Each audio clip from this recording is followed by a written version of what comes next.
ఎట్టెట్టా అనితక్క ఏంది నీ తిక్క అర్థమవట్లేదా? ఓసారి ఈ వీడియో చూడండి. 100, 350, 700 యాలం పాటలు పాడుకుంటున్నారు. అర్థమవుతుందా? ఓసారి వినండి. ఒకవేళ కావాలనుకోండి ఎన్ని రోజులు మైక్ పెడతారో చూసుకుని దానికి ఒక 100 రూపీస్. హైట్ ని బట్టి height above 3 feet to 6 feet అనుకోండి, దానికి ఏంటంటే ఈకో ఫ్రెండ్లీ 350 రూపీస్. అలాంటివి మనకి హైట్ అబౌవ్ 6 feet అయితే 700 రూపీస్. ఇప్పుడు నేను మాట్లాడబోయే టాపిక్ అయితే చాలా మందికి కోపం తెప్పిస్తుంది. ఎస్పెషల్లీ ఏంటంటే పొలిటికల్ పార్టీ వాళ్ళకి కోపం తెప్పిస్తుంది అనమాట. అందులోనూ ఆంధ్రప్రదేశ్లో ఉన్నటువంటి పొలిటికల్ పార్టీ ఇప్పుడు మన హోమ్ మినిస్టర్ గారు అనిత గారు మాట్లాడారనమాట. వెరీ అన్ఫార్చునేట్ ఏంటంటే ఈ అలయన్స్ ప్రభుత్వంలో మా పార్టీ కూడా ఉంది, బీజేపీ.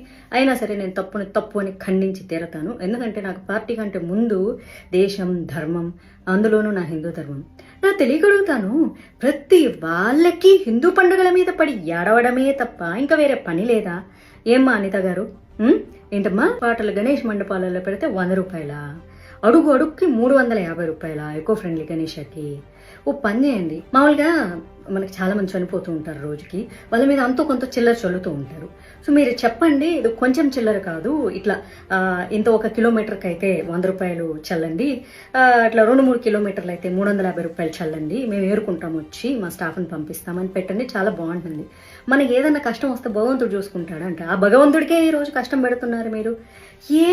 ప్రతి ఒక్కళ్ళకి హిందూ పండుగలు వస్తే చాలు, అసలు మీకు ఎందుకు ఇంత కడుపు మంటాం? అసలు మాకు నిజంగా అర్థం కాదు. ఇదే రూల్ మీరు క్రిస్టియన్స్కి పెట్టండి, ఇదే రూల్ మీరు ముస్లిమ్స్కి పెట్టండి, తర్వాత హిందువులకు కూడా పెట్టండి. మేమేమి అందరికీ సమానంగా రూల్స్ పెట్టండి. రోజుకి 5 సార్లు నమాజ్ చేస్తూ ఉంటారు కదా, వాళ్ళకి ఎప్పుడన్నా రూల్స్ పెడతారా? మరి వాళ్ళకు కూడా నమాజ్కి 100 రూపాయలు అని పెట్టాలి కదా. గణేష్ మండపాల దగ్గర సాంగ్లకి 100 రూపాయలు ఏంటి? లేకపోతే క్రిస్టియన్స్ అర్ధరాత్రులు కూడా పెడుతూ ఉంటారు కదా. నేను ఎవరిని కించపరచట్లేదు, ఇక్కడ గుర్తుపెట్టుకోవాలి. పొలో మనం తిట్టడానికి రెడీ అయిపోతుంటారులే కానీ ఆయన భగవంతుడికి బోల్డని కష్టాలు వచ్చాయంట, బోడి మాధవిలత కష్టాలు వస్తే ఏంటి, మీరు తిడితే ఏంటి, నాకేం మరి. వాళ్ళకు సేమ్ రూల్స్ అప్లై చేసి మాకు కూడా సేమ్ రూల్స్ అప్లై చేయండి. మేము వేస్తాం, చిల్లర వేస్తాం.